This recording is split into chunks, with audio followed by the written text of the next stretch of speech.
another episode of Skinterviews. This is season 2. We are almost at the end, but we are at the start of a new year. Happy New Year, everybody. We are in 2021. We have survived 2020. Even Skinterviews survived 2020. I'm one of your two hosts. My name is George Scandalis. And this beautiful man right here, Nathan Strong. Thank you, George. Happy New Year to you. How are you, buddy? Happy New Year. Good, man. How was your Christmas? How was your New Year's? It was good. It was really, really good. I didn't get what I wanted for Christmas. Were you a bad boy? Have I ever been good? Let's just clarify. I thought naughty people get whatever they want, so I've been doing it wrong the whole time. No, I really wanted a beach vacation and a private jet, and it just didn't happen. And the nerve of my better half was that it just didn't fit under the Christmas tree. That's bullshit. Get a tree big enough you can put a private jet under. Oh, wow. Anyways, when you find that private jet, can I have a seat?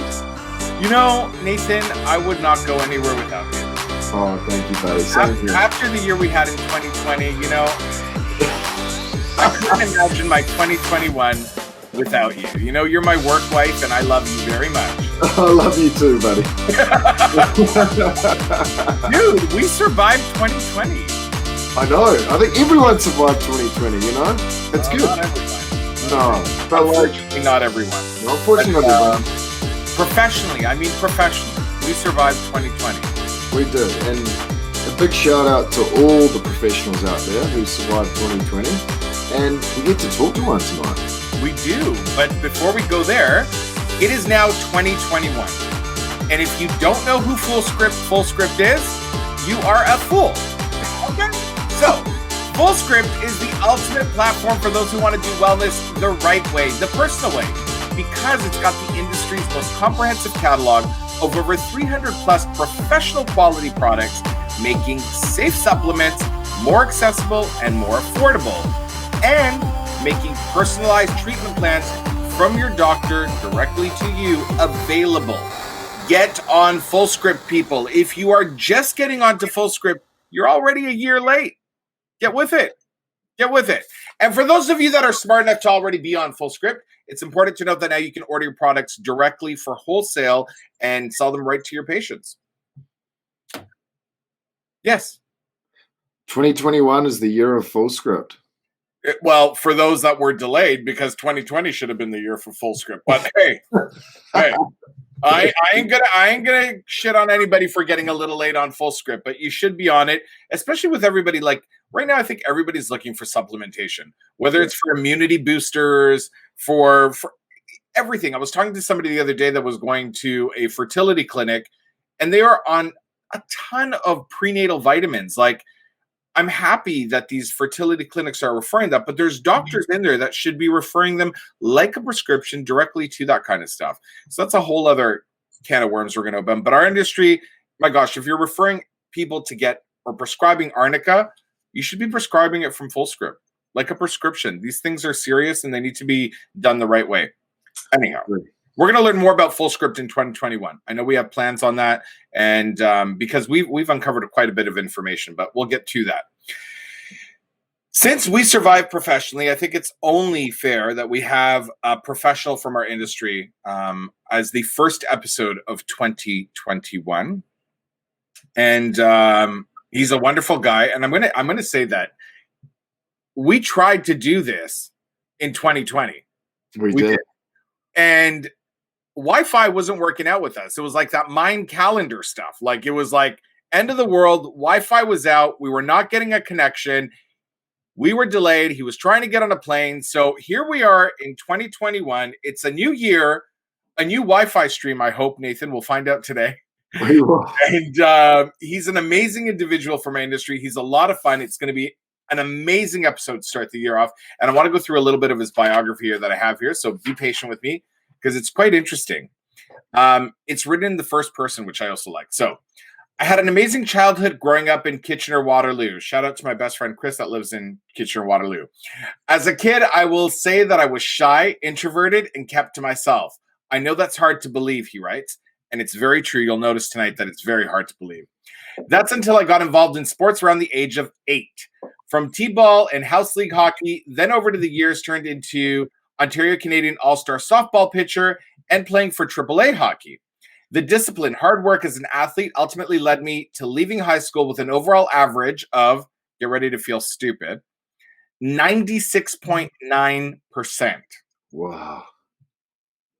He's Wow. smarter than you. No.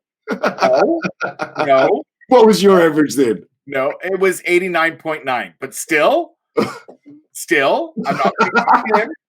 And then he was accepted into Ontario Scholars Program, one of the 15 in the province. Bravo.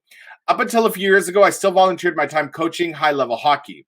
Work life. Then I had to start adulting, he says. Adulting sucks for any of our young viewers. Just stick to what you're doing. I was introduced to this industry when I started working with my mom, who owned a very successful spa in Cambridge. I was very hesitant as I didn't know anything about spa, laser products, etc. However, I always had the ability to sell. Clearly, she saw that too. Honestly, I think it's why she asked me to work for her. Within a couple months, she wanted to introduce me to medical devices. We did some research and decided to buy into Candela devices. I had no interest at all in working with the systems until our trainer arrived. Long story short, everything fell into place during training, and I was hooked. I was obsessed learning about technology. Now, 8 years later, I train on 23 different devices, have traveled all of North America, and have had the pleasure of training over 600 accounts, ranging from renowned plastic surgeons, dermatologists, nurses, medi-spa owners, and this will always be my passion. This guy is the national trainer for Candela, and he's an amazing personality, and I can't wait to get talking to him because I guarantee you this is going to be a fun one. Without further ado, ladies and gentlemen, welcome our first guest of 2021, hopefully still drunk from New Year's, Tim Hainer.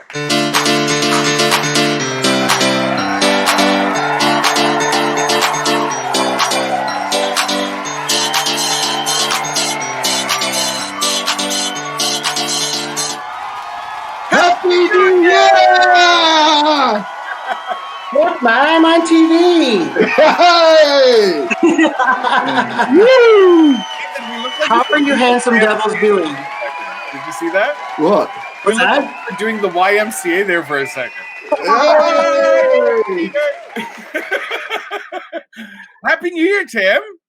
Yes, Happy New Year to you guys too. How are you? We're Wow. better than we were in 2020. Our Wi-Fi is working properly today. That's a fact. Yeah, that's a plus. We're moving along here. How was your Christmas? It was good. I mean, I also didn't have a big enough Christmas tree because I didn't get a private jet either.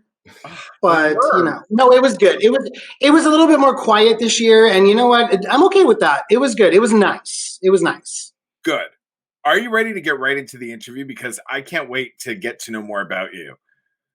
Let's do it. I am ready. Oh, snap. All right. You've got a lot to live up to. You've got a lot to live up to because your partner in crime, Cassandra, she dominated her interview. Yeah, she was pretty. Stop. You're gonna take her out tonight? You're gonna take her out tonight? No, I actually watched the whole entire thing. She was really, really good. So yes, kudos to her. Of course she was, right? I thought you were going to say she was okay. I watched the entire thing. She wasn't that good. But you know, at the end of the day, everybody has their one moment. So oh, this is going to be good. you know you're going to sing tonight, right? Sorry? You're going to sing tonight. There's no way you're not. So I want you to start thinking right now what song you're going to sing because I'm going to get to that question. There's no way Cassandra's going to be the only one that sang from Candela. Okay. Well, you know what? Yeah, I'm up for a challenge. That's fine. I'm down. All right. All right. Okay, Canadian Idol. Let's see. Skinterviews Idol. Well, here's what we're doing. We're going to go right back to day one because apparently from day 0 to 8 years old, you were shy and introverted, and I'm calling bullshit. But I want to know all about that. You come into this world, you take your first breath, you have a good cry, and your parents decide to name you, was it always Tim Hainer? Is there a middle name? And is there any meaning behind your name or how they chose it? You know what? It's Timothy Michael Hainer. And to be honest with you, I don't think there's anything really special behind it. I have two older brothers, and they have uncles' names as their middle names. They put a lot of thought into what they did for the first two, and then I came along and I kind of got a Timothy Michael Hainer because it rang well, I suppose. So Timothy Michael Hainer sounds. My parents they're very clever people, but they were done. By the time the third one came around, they were done. So you have two siblings. You're the youngest, then I take it? I am, yep. And where were you born? Kitchener-Waterloo? I was born in Kitchener-Waterloo. Yeah.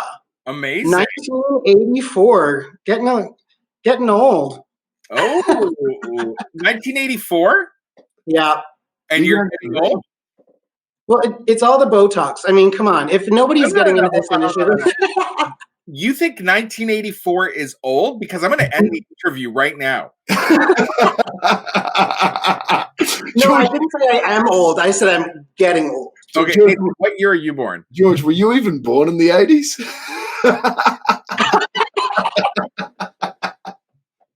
Nathan, what year were you born? I was an 83, baby. Y'all need to respect your elders. All right? Okay. Now, moving on, because we're not starting off well, Tim. What year were you born, George? George, we're there. We're there. So just lay it out. 1980. Oh, you just snuck in. Just so you both know, it is January, and my birthday's this month, and I really like presents. So figure it out, both of you. Should we go harvest on a private jet, Tim? Anybody watching the show, please, if you want to send me any money, a private jet, a plane ticket, any sort of presents, I accept skincare, Botox, Dysport, filler, laser treatments, dancers, anything you want. Message me. Feel free. It's my birthday month. We celebrate all month. Okay, back to Tim. Tim, three of you. Who was mom and dad's favorite? And don't say all three like they were equal. No, absolutely not. You know what? There was a clear favorite. Jeff, my oldest brother, he was the clear favorite. I mean, at the end of the day, your firstborn's always going to be the favorite. I wish they made it a little bit less clear here and there. So super simple to say, you know what? The absolute oldest? Yeah, definitely the favorite. So wait, what was Jeff's high school average that he was the favorite? Like 53. Oh no, he wasn't. Academically, no, he wasn't the most bright individual, I would say. That's why, keep rolling on that dump truck, young man. Keep rolling on that dump truck. I feel like we should have him on the show. I'm kind of loving him already, and I don't know. He'd be fun. He'd be fun. Yeah, but you know what? He's not. As witty, smart, fabulous.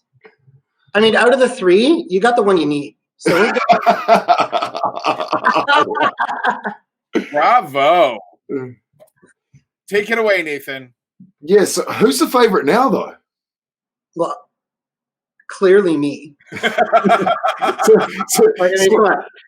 like, oh, what do your kids do? Well, one of my youngest kid, trains plastic surgeons and dermatologists on how to perform laser surgery and travels all over North America doing so. How do you not be number one? They do love us all equally, though. They really do. Okay. Well. For those of you listening on our audio podcast, Tim is shaking his head as he says that. So growing up, obviously you were into sport, but what did you do as a family growing up that would sort of bring you together in the weekends or in your spare time?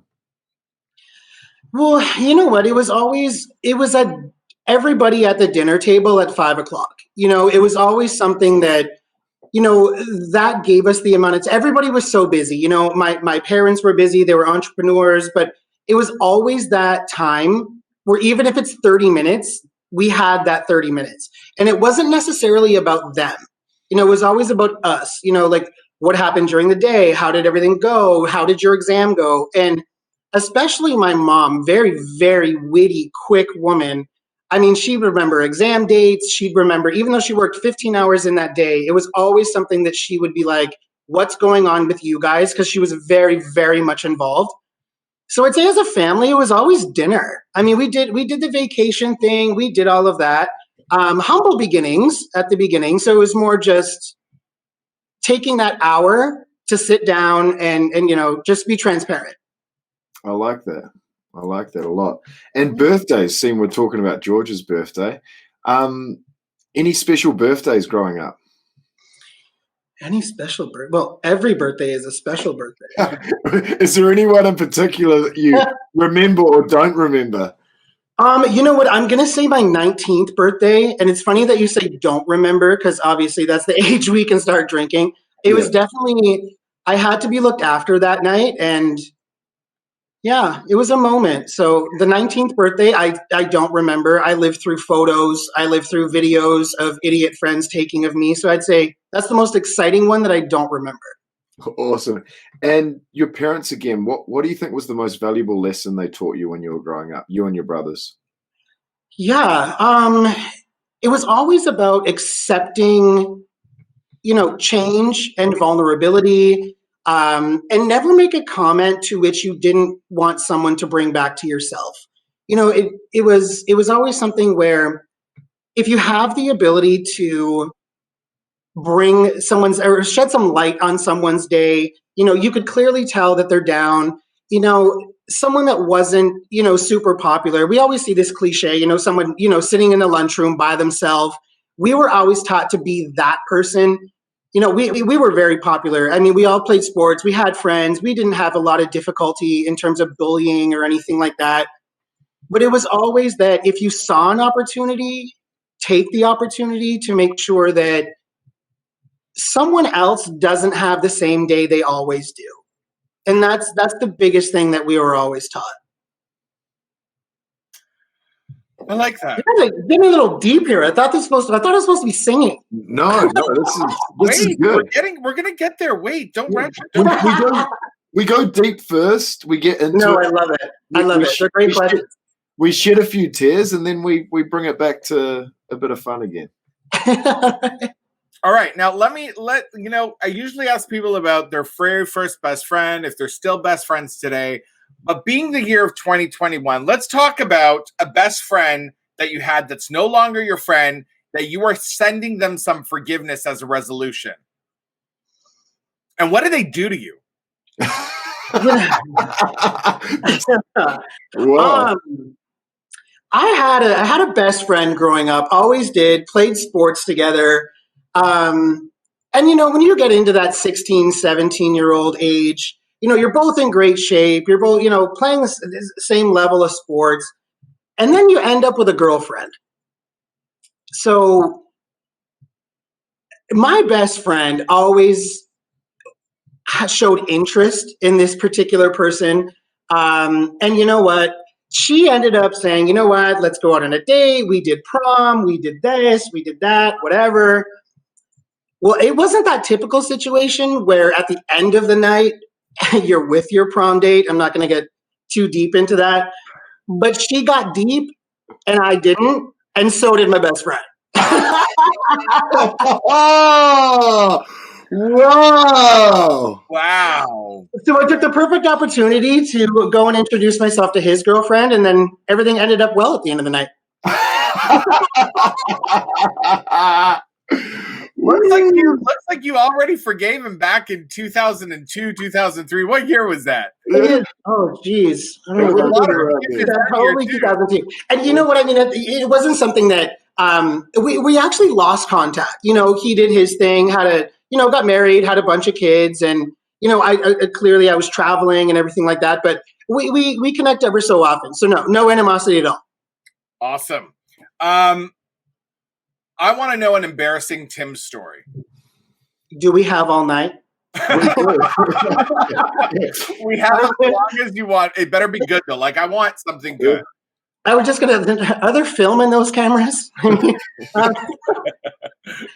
Embarrassing moment. Geez, where do I start? Okay, so the biggest one that comes to mind is, I travel a lot. I mean, in 2018, I took 179 flights, and so I'm on the road quite a bit. So my training ended up going late, and I had to catch a flight in Vancouver, and I was probably 5 minutes late. And traveling so much, I became a super elite member. So you know what? If you did check in, they'll generally give you about 5 or 10 minutes if they don't have you on board already. So here I am. I don't run. Okay, I don't run, but I was that late coming from Vancouver. I was pushing it through that airport. I mean, elderly women, old men in wheelchairs. I mean, if you were in the way, you were out of the way very quickly. Unborn children. I mean, it just is what it is. So I did make the flight, and here I am, like hustling down the ramp to get to the flight. Everybody's seated. Business class is in place. They already have wine, and oh God. So where the dock connects to the airplane, in this particular situation, when I'm in a rush, running, sweating, out of breath, I tripped over the entrance to the airplane from the dock, and I tackled the flight attendant right into the opposite door of the airplane. I'm not even kidding with you. I mean, for those who have met me, at the end of the day, you know what? I'm not tall, but I'm pretty wide. I mean, I think that I'm weighing, 110 pounds or anything like that. But so this poor thing, little tiny, beautiful little Chinese girl, it looked like a Super Bowl tackle that you see on highlights. Oh, wow. Once we got everything together, I stood up, got her situated, fixed her little thing. And the rest of they were all business class, were clapping and smiling as I walked all the way to the back of the airplane to get my seat. Wow. That's one of them. I would say another one that comes to mind is I ride a GSXR 750, so I have a motorbike, and when you get comfortable with things, and it's not even though you're showing off, but it was July, and I took the bike to go to Walmart because I needed deodorant. 4:00 in the afternoon, kids everywhere. So here I am on the bike, all decked out, started doing something stupid, which clearly I do all the time. Started revving things up here and there. And I forgot that I was in first gear. So I released the clutch and I almost took out an elderly person walking into the parking lot from Walmart. Oh, no. Wow. It was awful. Awful. There's a lot more, but like I said, we don't have all night. We need to do a Skinterviews special edition where we just follow him for a week with a camera. I would actually pay to see some of these things. Honestly, yeah, you talk about ratings. I think I can help you out. We don't need the help. We're okay. Listen to it. We had Cassandra on the show. It shot our ratings up. Yeah. Okay. So you better come ready. All right. Let's talk. Let's go back to your education because I'm really impressed with 96.9% average. That's huge. Congratulations. Thank you. And the fact that you were one of 15 students in the province that got selected, that's some big stuff. So thanks. Tell me, was there a teacher you absolutely loved that made a lasting impact on you for the rest of your life? Or the opposite too? Was there a teacher that you absolutely despised and was a total horrible person despite how well you were doing academically? Okay, so let's start off with the positive and then get to the negative because that's more exciting. But yeah, I had a really good teacher. She was my grade 12 physics teacher. She was, I was always very good in math, but when it came to the physics aspect of it, now you wouldn't know it considering what I do for a living, but I think that also had to do with her. I just didn't get it. She understood who I was, what I did, very smart. She knew where I was coming from, but I just couldn't get trigonometry. I could not understand it. So anyway, early on, she realized and she pulled me aside and she's like, is there something that you're struggling with? And to be honest with you, it was hard for me to say yes because I didn't struggle with anything in school. Like it all just came very easy. I mean, in grade 12, I think I went to like 5 math classes because I had a driver's license and, I just didn't show up because I was bored. I wasn't paying attention. So I went to exam day and I got a 98.9 on the exam, but I only went to 5 classes. So things just kind of worked for me. But physics, man, that was a tough one. So after school options, I know everything is so virtual right now, but she even offered virtual on the weekend. She had a family of her own.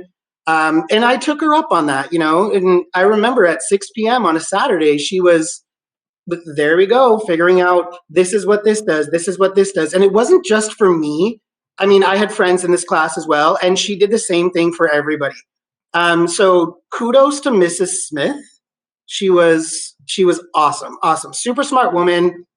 On the negative side, I had a French teacher and he was just something special, like small little man, super, super small little man. And I'm like, okay, you know what?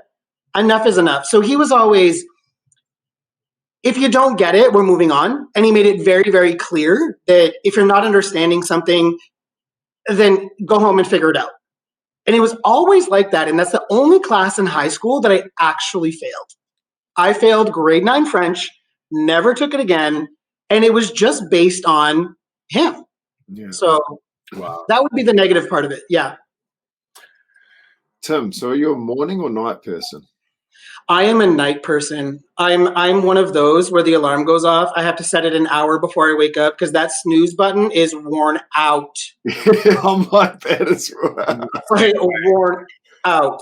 Yeah. Like snooze, snooze, snooze, snooze. I'm like, okay, get up. Finally, get up because you can't hit the button anymore because it's going to run out. It's going to tap out. Do you find that you do some of your better work at night? Like I find that in the evening when I put the kids down and I get a chance to go down to my office, things just seem a little bit more clearer for me. Absolutely. I mean, at the end of the day, when you come home and you just, open up a beer or open up a bottle of wine and just chill out for a little bit. Yeah, most definitely. It's, I'd say a lot of my work, all of my work gets done at night. And I want to touch on sport a little bit more because we saw in your bio that like sport was a big thing when you were growing up. And yeah. was it for all three of you boys growing up in the family? Not really, no. I mean, Greg, no, absolutely not. And I mean, they were involved in sports because it was always something. My parents were divorced when we were relatively young. So, my mom always said that the coaches that I did have, especially raising me, did a lot of the work because that's where, the communication comes from, the dedication comes from. But no, I was pretty much the only awesome one in terms of sports. and I make that very clear when someone has like, oh, remember when Tim did this? Yeah, well, remember when I kicked your ass in hockey? And so what drew you to baseball and hockey? Was it friends or was it like your parents guided you there or? Yeah, no, I'm definitely going to say more of the friend thing, because again, I was really shy and introverted, and clearly by this interview, that's not the case now. But it's just, yeah, it was more of a friend thing. What are you doing? When I was younger, it was always trying to maybe fit in at that young age, So I'm like, I want to try this out. I want to do it.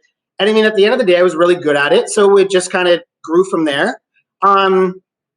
With hockey, I mean, there's always something to say about when you have a bad day and you lay a bitch out. There's always something to say about that. And so it was definitely friends that, and I mean, my parents supported it, of course, because the others didn't. So it was something different, especially for my dad. Awesome. And was there a moment where you thought, maybe I could do this for a living? Like maybe I could, like, was it getting to that stage where you're like, maybe if I commit to this, can I make it?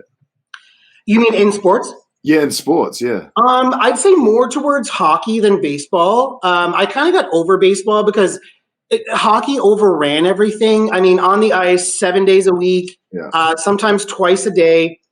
You know what? There was a moment where I was scouted and stuff like that at 13, 14 years old. I developed relatively young, so I was always big. And then, I mean, you guys have both met me. I'm literally 5'7" and a little round. So no, the hockey pretty much ended at that because these kids were huge. Yeah. I mean, even the kids that I'm coaching, there was a goaltender. He's 13 years old. He's 6'5", 213 pounds. Whoa. Like, I mean, they're just, yeah. So no, I never thought that it was going to be an end game for me. So thank God I was smart. And I know this isn't a sports interview, but like I love my sport. I want to tap your brain from a coaching perspective. Do you think we're asking too much of our kids these days in regards to getting them to commit to one sport at such a young age? That's a great question. I would say only from coaching the kids, it's parenting. It's not necessarily, what the kids want to do. At the end of the day, when they're, 11, 12, 13, 14 years old, they're there for the fun. The pressure is not from the kids. I would say it definitely comes more along the lines of the parents. But these young kids that are playing hockey right now, I mean, this is their dream. They see this all the time. They have, their iPads. They have this, that, and whatever. Prior to COVID, they're going to watch World Junior games. They're much more in tune.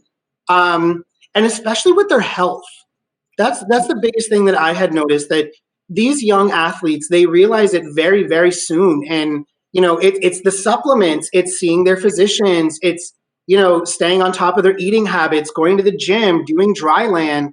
I think there's a lot more involved, but I really appreciate it's still at the end of the day, the development for the kids. And I think that playing sports, if you can, regardless of the level that you're training or that you're playing at, you're going to always take something away from it. Always. I like that answer because I did a lot of coaching back in New Zealand on the soccer or football side. We call it football back there. And I felt a lot of pressure from the parents as well. But I would say to the parents, my job was, if the kid jumps in the car after training and wants to come back next week, I've done my job. Yes, absolutely. It's not about and I hate to say this because I'm a very competitive person, but it's not about the winning and the losing. It's about them learning life skills, because you learn how to lose, you learn how to win, you learn how to accept failure and success and be humble about it as well. But you also learn teamwork, which is probably one of the most important things you can learn in life. Like, yeah, especially when you get into like the business side of things. But yeah, I couldn't believe like parents would just be. Sometimes you just have to tell them just to stay out of it. Did you find you had a lot of that? Oh, let me tell you something. Oh my God, there was this one set of parents, great people, but man, I mean, parents have to understand at one point when your kid is not keeping up. Don't force them, or maybe ask them the question, like, do you really want to do this? And especially the ones with money. I hate when politics comes into sports. It's, what these kids at the end of the day, they're out there to have fun. If you're getting called to like the World Juniors or you're playing Junior A hockey at 16, yeah, you have a future. But I mean, first of all, you got to be a monster. Like these kids, these high level athletes, they were literally born for it. And parents have to understand that maybe your kid's just not born for it. And when I was playing hockey, I never had that pressure. And as an adult, I'm very, very grateful for that. Yeah. Tim, let's shift to a little bit more about fun stuff here. All right. What's your go-to karaoke song? Oh, no. You didn't even warm them up. Just straight into it. I mean, at the end of the day, I've never actually done karaoke. What? I've never karaoke'd. I'm the one in the background, like, throwing shade at people that do. You know what? When lockdown is over, we're coming to Kitchener-Waterloo. I'm going to grab you, throw you in the back of an Uber or a car or whatever, and George and I are taking you to karaoke. All right. You know what? If you guys are on the stage with me, I will absolutely karaoke. I will absolutely karaoke. But let me tell you something straight, though. This is not a sober type thing. Okay. No, we're gonna. But I didn't tell you the bit about what we're gonna do before we get to the bar at the karaoke bar. There'll be about 6 or 7 bars before we even get to the karaoke bar. Okay, good. All right. Yeah. Okay, good. I want to know though, what would we sing? Man. Like, what are we feeling here? What are we? I don't know. Give me You some. know what? I think that the three of us, I mean, George, you and I might be a little bit more comfortable with this, and Nathan will adapt because he's a great guy. But I mean, I think what we would have to do is, speaking of throwing shade, maybe a little bit of Sissy That Walk. I didn't even know what that is. I thought we were going to go right into Destiny's Child.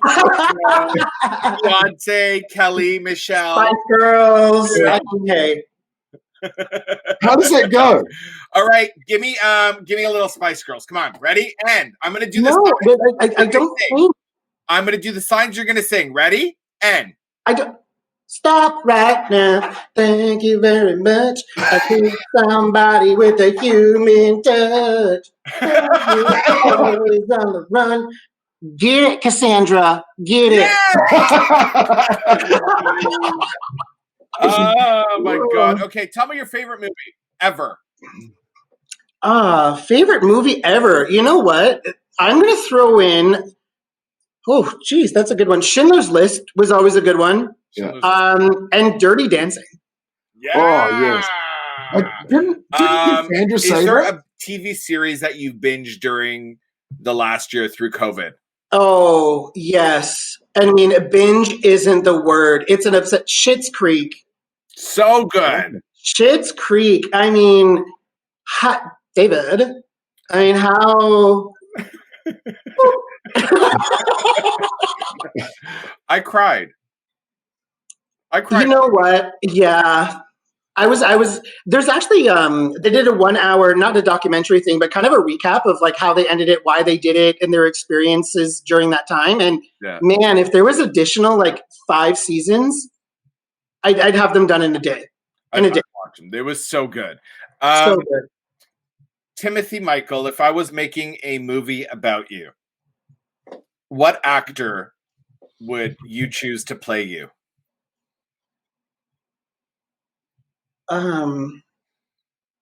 Like Jason Cooper, obviously.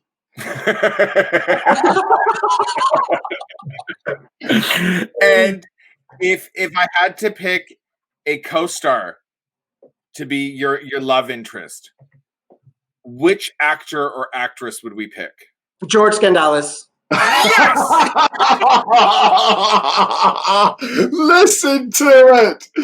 How much did he pay you? How much? Look how you know. My royalties go to @Tim Hainer and talk to my agent. Okay. Oh my God! 1 sec, I'm just sending you the email transfer. You're not going to have a screen big enough for that head next season. You know what, Ethan? That's what you said in 2020. Get a new tagline for 2021, okay? Oh my God! But I have to listen to it now, Tim. But you know what? The love affair would be Nathan Strom. You would cheat on me with him? Yes. Why is it that people always cheat with someone uglier? George, you're not going to cheat with someone. I love you, Nathan. I love you, Nathan. Hey, you're not going to cheat. You know what? We would totally pull a 2003 prom night. Right? Wow. Never, ever live that down. Never live that down. Never. Let's talk some boys. business. Let's get serious. Let's talk some business. Yes. Okay. Why is our industry so great, Tim? Change. I think that the industry is always changing. I mean, some industries become very stagnant. I mean, come on, look at being a banker. Oh. You know, you have a checking account, you have a mortgage. Yeah. You know what I mean? But no, everything is changing. And I think that the up and coming, especially the physicians, because like I said, I've trained over 600 accounts. And I will say that, I mean, Dr. Monk, again, you owe me money for this. But anyway, he should actually be on your show. He's a good one. Like it's the up and coming dermatologists. They're very aware, you know, and they're open to the change. They're changing all the time. They're staying on top of not only the clinical aspect of things, but the aesthetic portion. I mean, what's going in these products? What products should they be buying? I mean, you get the Viviers, you get the Obagis, or you take someone like Dr. Jennifer McIsaac, who you guys, know relatively well. Yeah, absolutely. She's another one that I've worked with multiple times, and they're just willing to sit down, not speak, and learn. And I just think they're open to change. And that's the reason why I said change in the first place. Even when these really, really smart and dedicated medical estheticians who are learning a new field, they're very, open to what has to be said, what's different. And I think it's always evolving. It's always changing. And I would say that's the biggest reason why I continue to be intrigued with this industry, because tomorrow's not going to be the same as next week or next month or next year, whether it's the people involved in it, the doctors involved in it, these companies that are producing these technologies, Candela being one of them. I mean, it's just, I appreciate the change. Awesome. And one of the best answers we've had all season. That is, yeah. And on that note, because this is something that's dear to my heart and I'd love to get your view on it. How important do you think collaboration is going to be in the future in this industry? I think collaboration is always going to be something that has to be a must. And again, kind of going back to your previous question with regards to change, it's getting different, opinions from business people, from physicians. And I just think, connecting with others in the field, kind of like what you guys are doing here.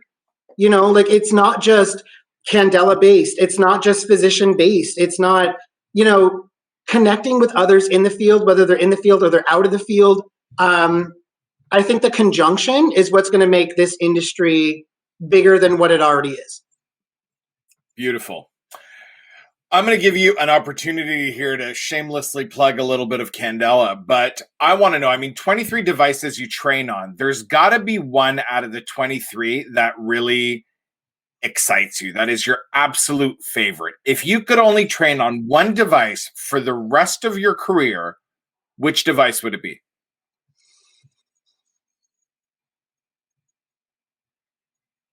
Can I choose two? Yeah, let's let him Fine.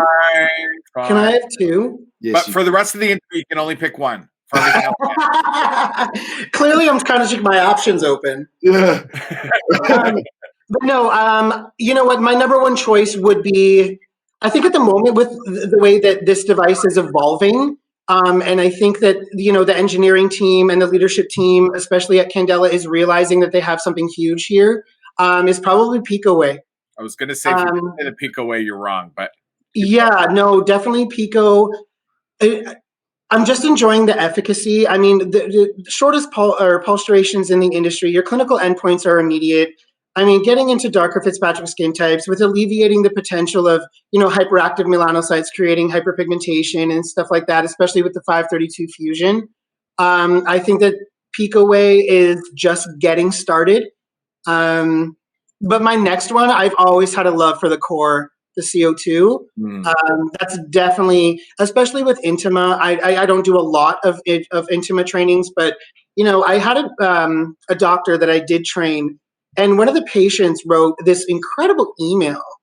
She had she had indications that warranted an Intima treatment, and it's changed her life. It's changed her life with the relationship with her husband. It's changed the fact that she can go for a run at 50 years old, having 4 children naturally, and not worrying about incontinence, if you will.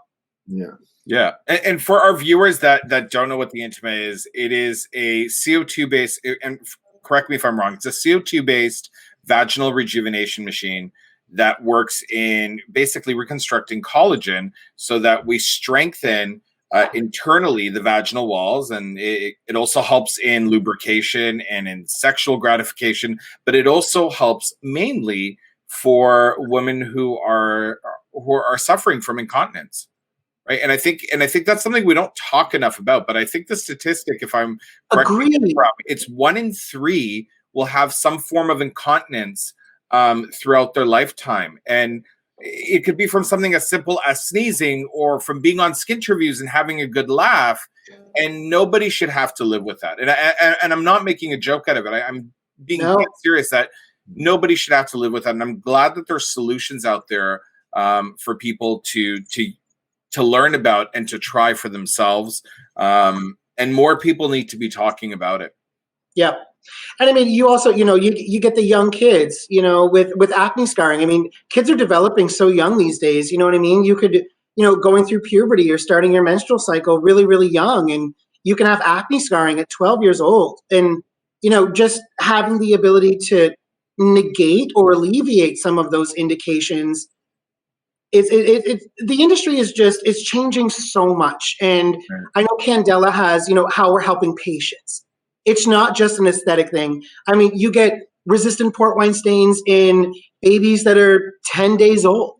Yeah. You got to get that vascularity as quickly as you possibly can. And Candela has the ability to do that, especially with the V-Beam Perfecta, especially with the V-Beam Prima. It's just, I enjoy, again, plugging Candela, and I need a raise. Just saying. I let you get in the way there with a few machines. I'm surprised you didn't say the Gentlemax Pro, because I thought you were going to say that. I have a love for the Gentlemax Pro, but the Pico Wave by Candela is outstanding, and because I'm definitely more along the lines of like the resistant applications or resistant things. Like I like the blood and guts. Yeah. Tim, tell me one thing positive your colleagues would say about you, and one thing negative they would say about you. Okay, so the positive, that I'm the shit.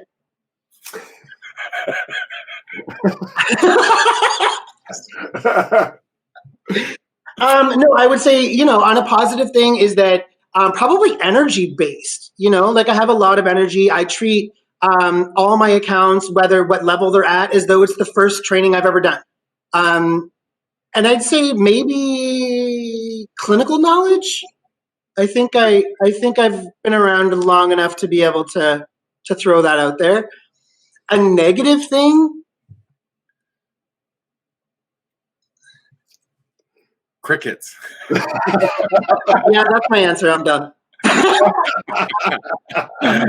right, and last question before I pass you off to Nathan, since we're talking about technology and what's coming tomorrow, hopefully, and we're in a new year. So I want to know what you believe, and you may have some insider knowledge, will be the next big innovation or the next breakthrough in what we can treat and can't treat, as far as how far we can push technology that's currently even in the market, or something new coming. What do you feel that is?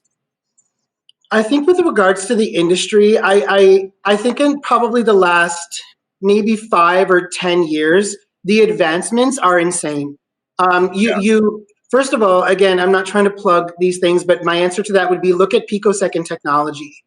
I mean, we're talking about 1 trillionth of a second, and everybody is innovating. I mean, all the companies are innovating. But I think the next biggest thing is going to continue with the advancement of injections. I really do. And I got to tell you something. I mean, you take the Viviers of the world, the Aubagis of the world, these products, they're no joke now. Like it used to be, put something on, it's a little fluffy here and there, you're moisturizing, but these things are actually working. So I would say probably it's going to be, of course, lasers and the advancement of that, but more along the lines of the injections used for medical purposes as opposed to aesthetic purposes. Interesting. I've got one more work question before we go into the next segment, and it's something that's dear to my heart. It's men in the industry. How can we as an industry get more males to take care of their skin, basically, and get rid of that stigma of why are you putting that? Like, for instance, my buddies, they give me a lot of grief for working in this industry, but whenever they get me one-on-one, they're like, hey, what cream should I be using? Or what laser should I be doing on my face? I'm starting to notice this here. What do I need to do? Am I ready for injectables? But when they're in a group, they're trying to put shit on me, right? Like because I work in the medical aesthetics field. How can we break down that stigma that it's okay for a man to look after his skin? I would say that for you guys being in a group, but they're comfortable with you individually, I'd get new friends. No, but you know what? The industry is changing. I mean, look at what you guys are doing right now. Yeah. And I think with men, that stereotype is starting to become less than what it previously was. You get these big macho guys, I don't need skincare. I don't care. It doesn't work. I'm not in an industry where I have to look after myself.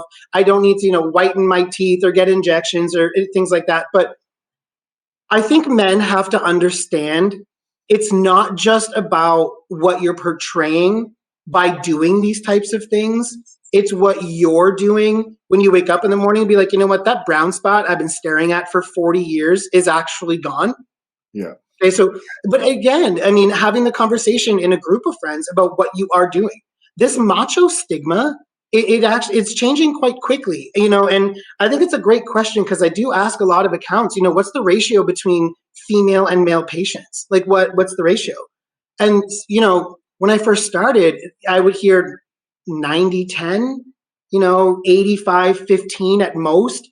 Now, I am currently in Montreal right now, and I asked that account today, and they're like 50-50. Wow. So it's changing quickly, and I think that's the way that it should be, is that all of this pressure, pressure that, women put on themselves to look a certain way doesn't necessarily mean that it's not going to flow over to male patients. At the end of the day, I mean, there's a lot of very successful women out there. And guys, if your skin looks like a fake Louis Vuitton bag, trust me, she's going to find someone else.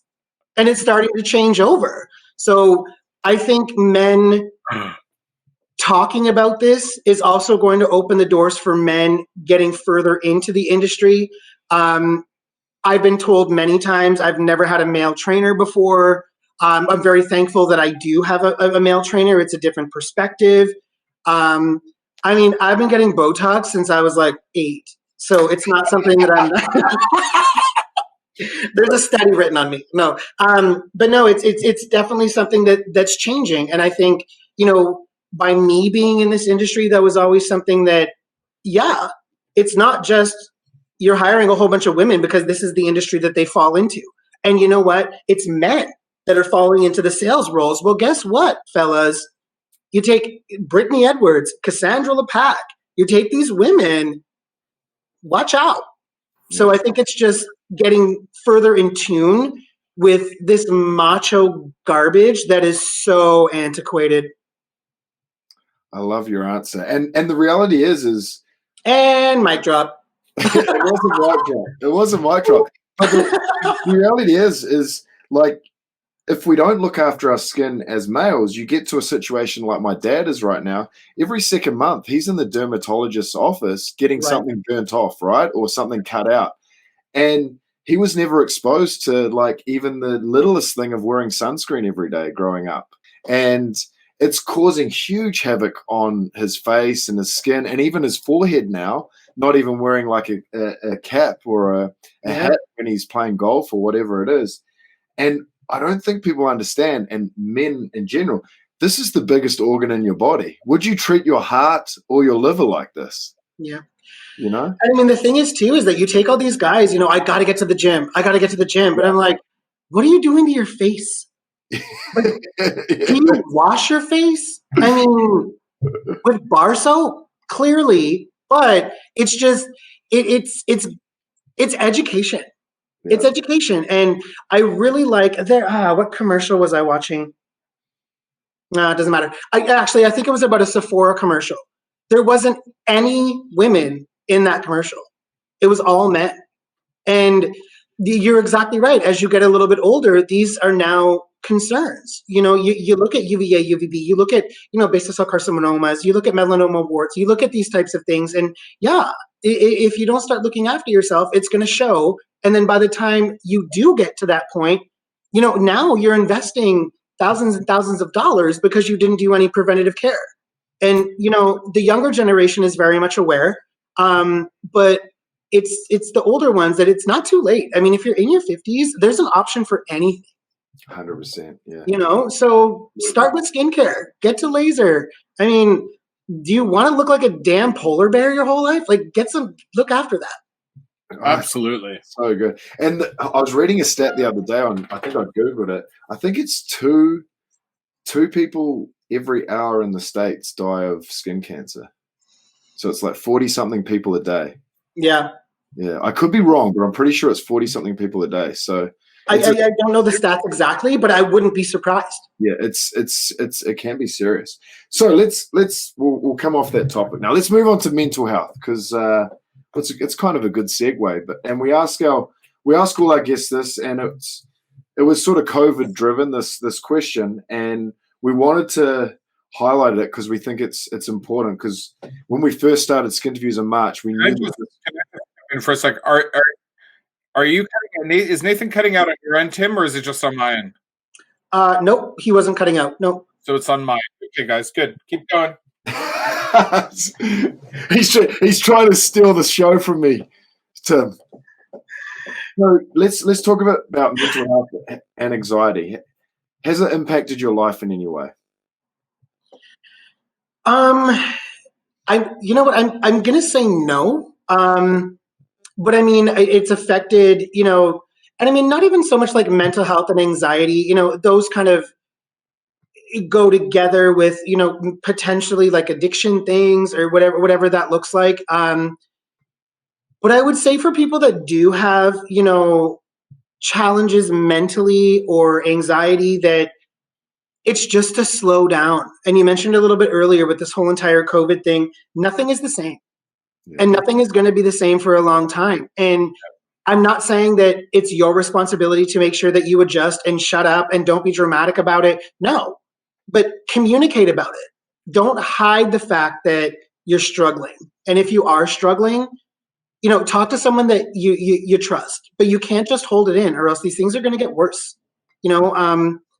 Especially with the COVID thing. I mean, at the end of the day, that quote that we've heard from the very beginning, we're all in this together, and it's real.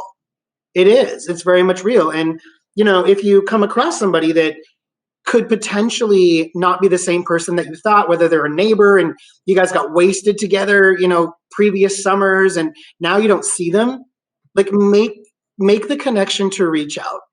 And I think that if we don't communicate and don't worry about the judgment, that's my biggest thing. Yeah. Like if someone's going to throw shade or someone's going to be like, oh my God, this person's this and this person's struggling, then beat it, queen. Busy. So I would just communicate. I think for me, if you have anxiety, figure out something that you can do differently. Like a colleague of mine, Leanne, this is not a plug, but I mean, this woman, okay, she looks like Pink. She has a mohawk. She has tattoos everywhere. I adore her. Imagine that woman sitting in her kitchen doing a paint by number in Winnipeg. Like, find something that takes your mind off of whatever you feel as though are triggers. I guess that would be my tip, I guess. I like that answer. I do. Brilliant. Brilliant answer. Brilliant. I've got one more question before we go to the quick questions. Yeah, I do have one more question. Another one? One more. Because I like this question, George. Okay. And then you can have Tim all to yourself for the rest of the night. This is our affair that we're having right now. He had you at the start. Now we're having the affair. He's going to come back home to you later on. There's enough for me to go around. So, high school Tim. Sorry, Tim today gets to meet high school Tim. Oh, God. What's the one piece of advice you would give yourself as a high school student if you knew what you knew today?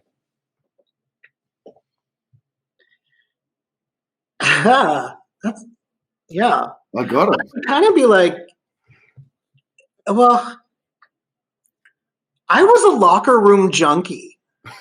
Yeah. So I would be like, focus more on Okay, well, you know what? The straight answer: pull your head out of your ass and become an adult. Why? Why? I guess not. You know, that's an even better question. Is why? I don't know. That's a great.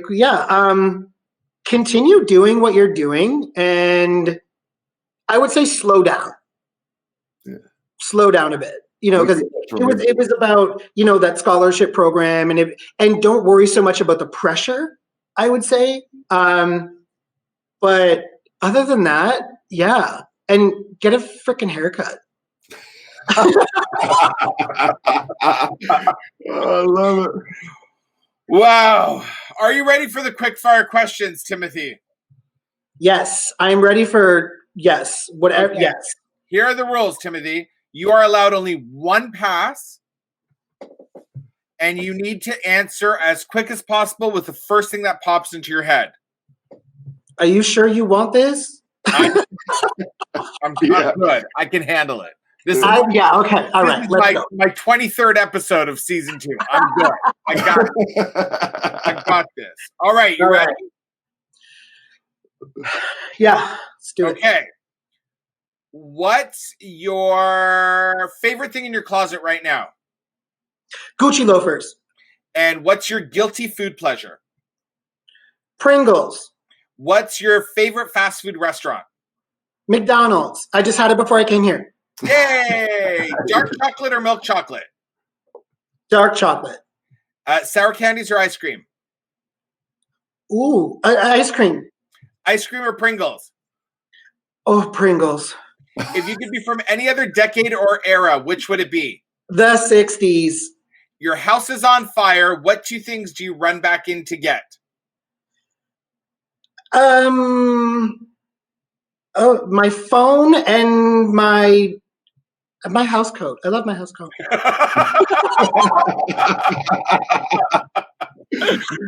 iPhone or Android? Android. Any tattoo? Not yet. If you had a superpower, what would it be? To make people disappear. Ooh, do you prefer texting or talking? Depends on the day. Talking. You can either speak every single language in the world or speak directly to animals. Oh, directly to animals. And your ultimate best friend would be Beyonce or Rihanna? Rihanna. And white or whole wheat? White. French fries or potato chips? French fries. Oh, wait, but unless they're Pringles.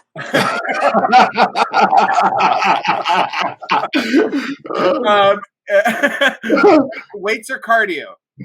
Weights. Clearly.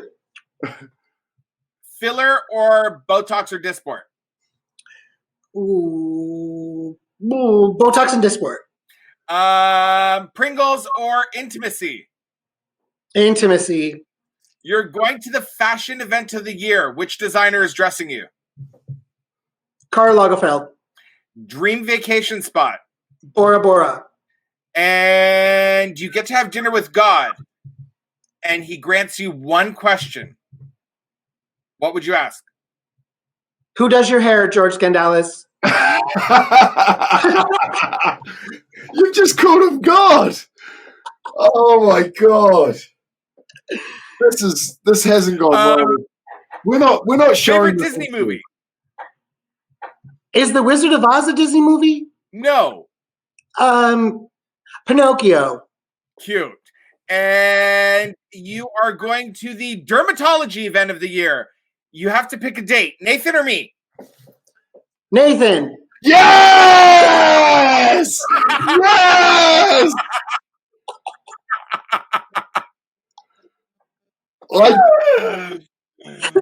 I took Cass and Tim. I got them both. Obviously, this is a Candela thing. I'm going to have to start sleeping with another laser company. So listen up, everybody at the other laser companies. I'm on the market. I'm just going to 2021. It's all coming off right now. I am making a huge comeback here late in the season. You are. I'm gonna give it to you. but I do know why he's taking you to the dermatology event of the year, because my skin's nicer than yours, and he needs his skin to look better. Uh-oh. Right? Uh-oh. And also, It was actually the true answer with it is that spending time with someone with an accent like that, I'm okay with that. accent is killing me. He could get away with murder with that accent. You know what, Nathan? You have to. Yeah, you can. You can. Yeah. It's not fair. It's not. No, fair. even if you were to get mad at me for something that I didn't do, I'd be just like, keep talking. You're fine. It's not fair, Tim. You know how hard I have to try? Again, you know what? The reason why I am taking Nathan is because you don't need anything for your skin, George. Neither does Nathan, though. And that accent. I'm sorry, you just. Oh, I love Candela. Tim and everybody at Candela and Dr. Belesne, I just want you all to know that before you picked Nathan on Skinterviews, I picked him first. My partner, and all you need to stand back and make your decision. Well, that's exactly it. I feel as though at this moment that Nathan has been owned, so I'm not up for a fight, especially with George. I feel like, no. Yeah, that would be starting a fight with like Judge Judy. I'm not down. I don't have the energy. You're too quick. I can't keep up with all that. To be honest, Tim, I was getting embarrassed. Like the first part of the season, like it was just George, and it was getting to the stage where I was walking upstairs at night with my tail between my legs. And my wife would be like, "Are you not enjoying Skinterviews anymore?" Yeah, but tell him who your wife picked. Oh, my wife, even my kids would pick George. But Nathan, I picked you, so I understand. Yeah, hey, you know what? That's right. All jokes aside, man, this has been the best way to start Skinterviews in 2021, having you as our guest. Nice. I'm actually kind of happy that the first episode we tried to record didn't work out, because I think this is the best way to start the year. It is. You have an amazing personality. You're incredibly smart, which is just, it makes you all that more special to have all that personality and to be that smart. And to get to work with Cass. I mean, I love Cass, and she's just like you, full of personality, full of brilliance. Like, you guys are a really smart team over there. You make some poor decisions, but we're gonna try to move past that. It is 2021. You're getting older. You're learning. I thought it was a great decision, Tim. All jokes aside, I think that this was a great way to start the year, and I really thank you for being our first guest. I'm going to let Nathan ask you a couple more questions before we close the show, but I just wanted to say a massive thank you, and I can't wait to see you. So when you are in the city and we can do a 6 foot apart lunch, let me know. Yes, it would be my absolute pleasure.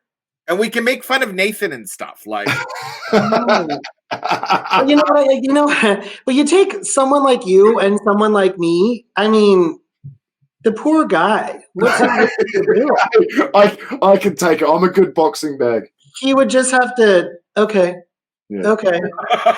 No, man. He's a. You got to go drinking with him. Out of the two of us, I'd be there like, oh, okay, guys, I'll drive, because. Yeah. Nathan is the one you want to party with. Nathan is the one you want to party with. If I get drunk, y'all going to be like trying to get the cops to stay away from me. Right? So, Tim, we have to always wrap it up at the end of the episode to the skin, because we are called Skinterviews. So I'd love to know, what's your current skincare routine? I cocktail a lot of different things, not just drinks, but I cocktail, a lot of drinks in some situations. But right now I'm using a CeraVe cleanser. I am using Obagi. Oh, actually, you know what? I have something right here. Hold on. This is so good. Is it vodka? So I found this new product actually, and I really do like it. I'm not plugging anything, but I'll send you a photo of it. It's a Vernix cream, and it's actually a mask. So I've started using some of that. But I use a lot of Obagi products. I really like their retinols. And you know what? When my skin's really dry, I mean, I go back to Aquaphor. Yeah, or petroleum-based ointment. Yep. Yep. Awesome. And a lot of Botox. I mean, when I'm done getting my Botox done, I got to be honest with you, I can blink my lips. I really can. I mean, there isn't enough syringes. I've cleaned out derms offices. You're not done. No, we're not done. We're not done. I need to it's pretty intense. Yeah, it's pretty intense. But no, I would say I am a huge CeraVe fan. I'm just trying this stuff out now, but I've always been, I'd say Vivier. I've used a lot of Vivier. Vivier and Obagi. Yeah. Awesome. And the last question of the night before we love you and let you go, who would you like us to interview in season 3? Who would I like you to interview in season 3? That's a tough one. I think that Dr. Ronnie Monk in Montreal would be fun. Dr. Matthew Brace in Guelph. Hometown Chola. Yeah, no, he's young, super in tune, plastic surgeon, wife, 4 girls, young kids. Yeah, he's a buddy. Gotta love him. Awesome. And you guys have already interviewed Dr. Shidel Sapra, right? Yep. He would be another one. I feel like every retrain that I'm going to go to after people watch this interview, they're going to stab me with something sharp because I didn't mention them. But no, I would say that, yeah, Ronnie Monk is a really, really good one. I would have said Dr. McIsaac, but you guys are already in tune with her. Yeah. But yeah, Dr. Matthew Brace definitely would be one I would interview. Yeah. We will reach out to them with your help. Sure. Awesome. Tim, huge thank you from me, mate. Great start to 2021. Yeah. George and I have a soft spot for you. We love you. Keep doing what you're doing out in the industry, buddy, because you're doing great things, and we love what the team at Candela is doing. So we're going to go to a message to our sponsors. Hang on back there, and George is going to finish the show off, and then we'll talk off camera. All right. Well, thank you so much for the invite, guys. I really do appreciate it. And if you ever need a sequel, which obviously you're going to, I'll do it again. Yes. All right, buddy. Well, take care. Take care, guys. Bye.